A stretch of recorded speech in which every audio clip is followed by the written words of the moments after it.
passé, nos sœurs ont été dans plusieurs collèges parce que notre charisme, c'est le service, le soutien du sacerdoce. Et depuis notre fondatrice, c'était surtout des grands collèges qui étaient dans lesquels il y avait l'éducation.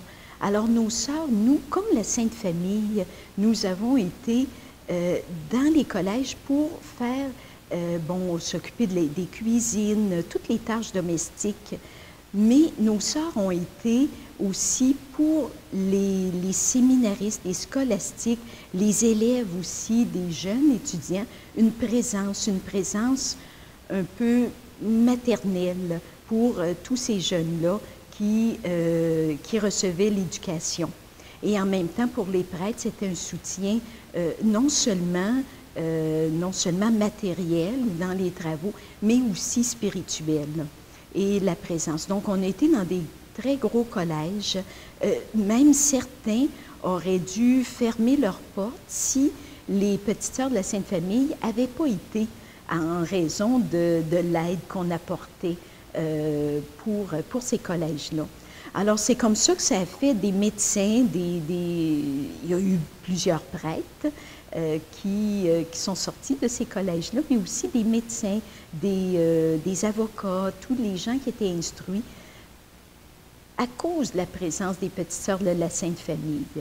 On a aussi une vie communautaire très intense entre nous, donc ce qui fait que c'est aussi un soutien pour les prêtres de savoir qu'il y a des gens, des religieuses qui sont là pour prier et qui vivent ensemble la vie communautaire, puis aussi une vie communautaire unie. Aujourd'hui, dans le monde où qu'on est actuellement, nos valeurs sont toujours présentes. Par exemple, les valeurs de la Sainte Famille. La Sainte Famille qui est là, qui est toujours présente, les familles. L'unité qu'il y a entre nous, les petites sœurs de la Sainte Famille, parce que la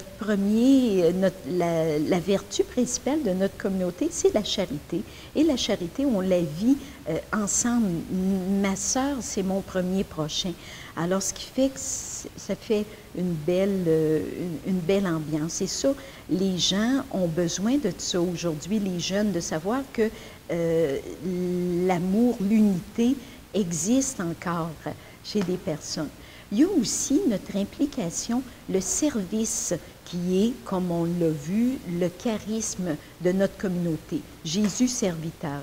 Donc aujourd'hui, l'implication sociale, aller aider les personnes, s'impliquer dans une œuvre caritative, ça aussi c'est un exemple.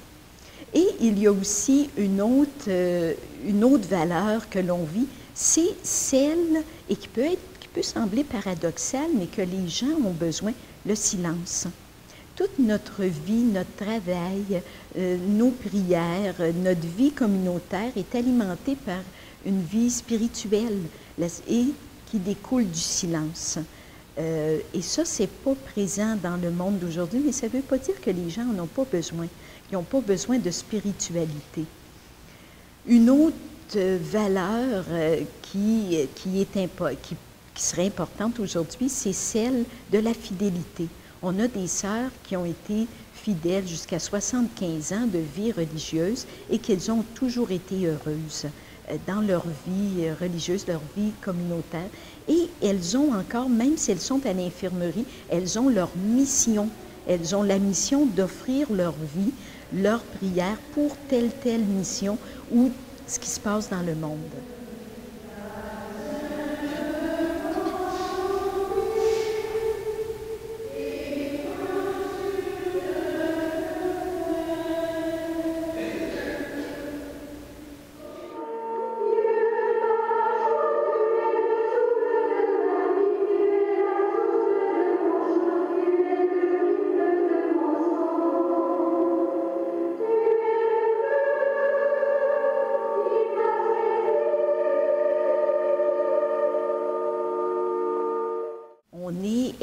On est également au Honduras et au Guatemala depuis plus de 50 ans.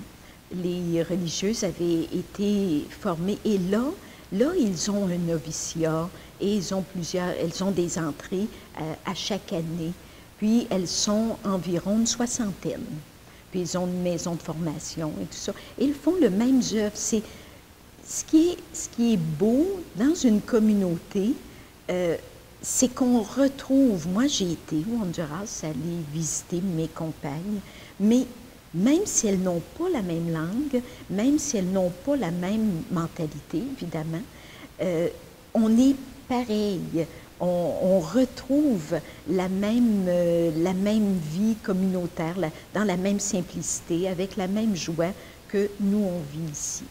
Donc, Mère Léonie, elle est née à l'Acadie, près de Saint-Jean d'Iberville, d'une famille chrétienne. Elle a été baptisée sous le nom de Alodie Virginie Paradis, mais les gens l'appelaient Élodie.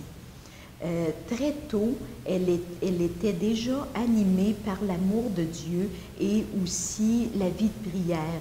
À l'école, toute jeune, elle donnait son dîner à des enfants pauvres pour aller prier à l'église. Elle a été aussi pensionnaire chez les sœurs de la congrégation Notre-Dame. Bon, ensuite, très jeune, dès l'âge de 12 ans, elle voulait consacrer sa vie à être religieuse. Puis, c'est dès l'âge de 14 ans qu'elle a connu la communauté des petites sœurs la communauté des sœurs de Sainte-Croix qu'elle a connue à l'âge de 12 ans. Et c'est à 14 ans qu'elle est entrée dans la communauté et elle a fait ses vœux à 17 ans.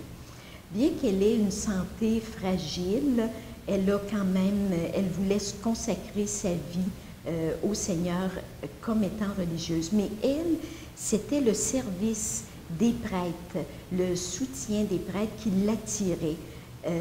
Et c'est pourquoi elle est entrée chez les Sœurs de Sainte-Croix, parce que dans l'idée du fondateur à ce moment, il y avait les Pères de Sainte-Croix qui avaient l'enseignement, les sœurs et les frères étaient au service des collèges pour assurer la survie du collège. Et elle, c'est ce qui l'attirait.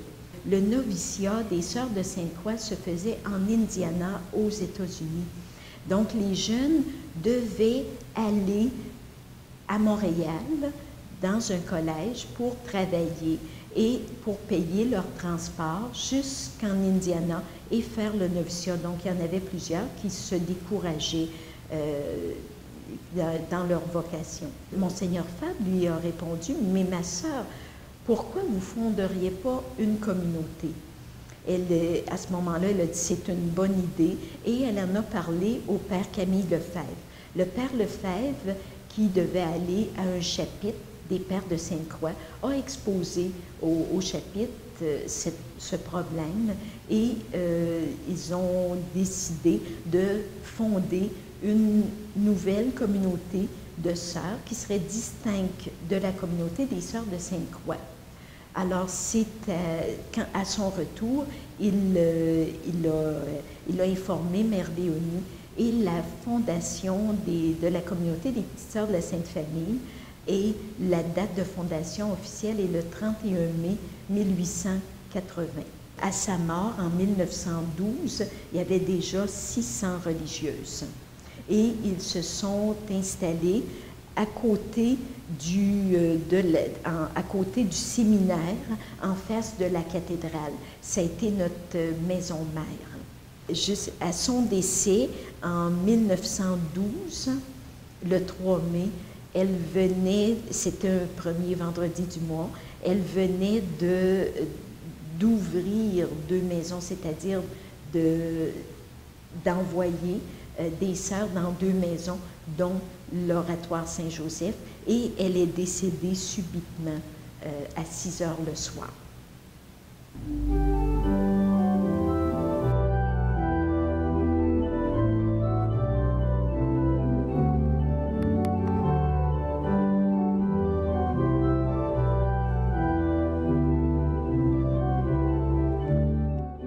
Nous sommes à notre chapelle dans la maison générale des Petites Sœurs de la Sainte Famille de notre communauté. C'est un lieu qui nous est très cher parce que notre vie de prière, notre vie communautaire, notre vie religieuse est imprégnée par la vie de prière. Donc ici, notre chapelle nous inspire. On a le maître-autel. La maison, premièrement, elle a été construite en 1930 ici. Et on retrouve le maître-autel. Et en arrière, ce qui nous caractérise, nous, les petites sœurs de la Sainte Famille, évidemment, c'est un tableau de Ninkiri qui a été fait dans les années 40. Donc, on retrouve la Sainte Famille, Jésus qui est au centre. Il y a Saint Joseph et la Vierge Marie, sa mère, qui sont tous les trois. Donc, ce sont nos patrons et de là découle toute notre spiritualité. Une spiritualité toute simple. Comme Jésus a vécu 30 ans, sa vie ordinaire, une vie de tous les jours, une vie toute simple comme tous les autres jeunes de Nazareth. Jésus a vécu, donc c'est notre vie à nous aussi. Notre spiritualité est imprégnée d'une vie profonde, mûrie à la vie de prière, à l'union à Dieu et à l'abandon au Père.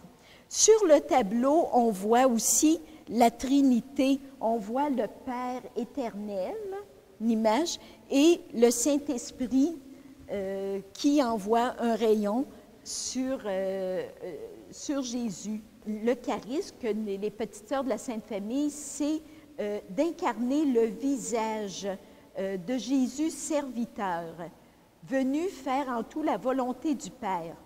Donc, le service, c'est notre charisme. Et nous donnons notre vie pour le soutien du sacerdoce. Donc, Jésus, prêtre, est important et le centre de notre vie. Ici, dans la chapelle, on a des éléments, on a la croix du Christ, qui marque toute la vie, la passion de Jésus. Actuellement, on est dans le temps pascal, alors c'est pourquoi il a un linceul blanc. Notre mère fondatrice qui nous est très chère, Mère Léonie, qui est présente dans cette chapelle, visionnée par une statue. On retrouve aussi les éléments d'un tableau, toujours de Ninkiri, de l'Annonciation, l'ange qui est apparu à la Vierge pour lui dire que l'Esprit Saint la couvrira de son ombre et qu'elle enfantera le Fils de Dieu. Et on a aussi une statue Notre-Dame de toute grâce de Marie. À l'opposé, nous avons aussi de l'autre côté Saint Joseph, c'est le songe de Saint Joseph. Lorsqu'il a appris que Marie était enceinte, l'ange lui est apparu pour lui dire de ne pas craindre de prendre chez lui Marie, son épouse, car l'enfant qui sera né d'elle sera saint, sera appelé Fils de Dieu. Alors on a reproduit. C'est ce qui marque l'incarnation du Fils de Dieu dans la vie qui est présent parmi nous. Alors nous, notre vie de prière, nous unissons la prière et le travail, l'apostolat, nous sommes des sœurs apostoliques, mais aussi la vie de prière est très importante pour nous parce que nous offrons notre vie pour le soutien des prêtres, donc notre vie temporelle et notre vie aussi spirituelle. Notre spiritualité, c'est ce qui se vit dans la Sainte Famille, la simplicité, l'humilité et dans la vie de tous les jours. C'est pourquoi c'est aussi ce qui nous anime dans nos maisons, là où on travaille pour les prêtres et dans la vie de tous les jours. Par notre vie fraternelle et communautaire, nous construisons un espace humain habité par la Trinité. Nous prolongeons ainsi dans l'histoire les dons de communion propres aux trois personnes divines. La méditation de la vie de la Sainte Famille à Nazareth nous entraîne à renouveler constamment notre qualité d'être. Elle nourrit notre motivation à réaliser pleinement notre mission de soutien au ministère presbytéral par une vie humble, simple et joyeuse, telle que voulue par Mère Marie-Léonie. Rassemblés à cause de Jésus, c'est à cause de Jésus qu'on fait toute partie de la même communauté.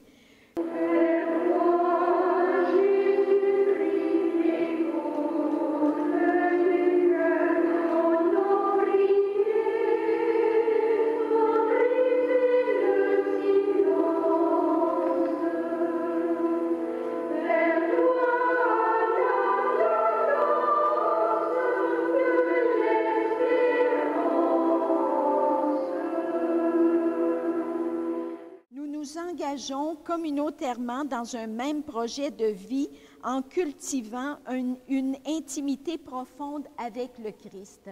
Donc, c'est ce qui fait que notre vie de prière est très intense. Par notre vie de prière et de travail, nous réalisons dans le service et l'entraide mutuelle la mission qui nous est propre.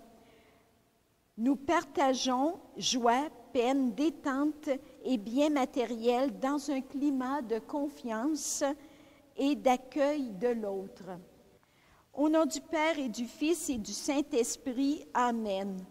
En présence de la très sainte Trinité, de la Sainte Famille de Jésus, Marie, Joseph, de tous les anges et de tous les saints, de toutes les personnes ici réunies, je renouvelle le vœu d'observer les conseils évangéliques de chasteté, de pauvreté et d'obéissance que j'ai fait à Dieu selon les constitutions de l'Institut des Petites Sœurs de la Sainte Famille. Par le don total de moi-même, je me consacre à Dieu pour me laisser configurer au Christ Jésus, serviteur aimant et fidèle de la volonté du Père. Pour sa plus grande gloire, je veux vivre une charité universelle à l'exemple de bienheureuse Marie-Léonie. Je m'engage à entretenir cette consécration communautairement dans la prière et le dévouement et à soutenir le ministère des prêtres tous les jours de ma vie. Que la miséricorde infinie du Seigneur me garde fidèle à cette alliance établie avec lui. Amen.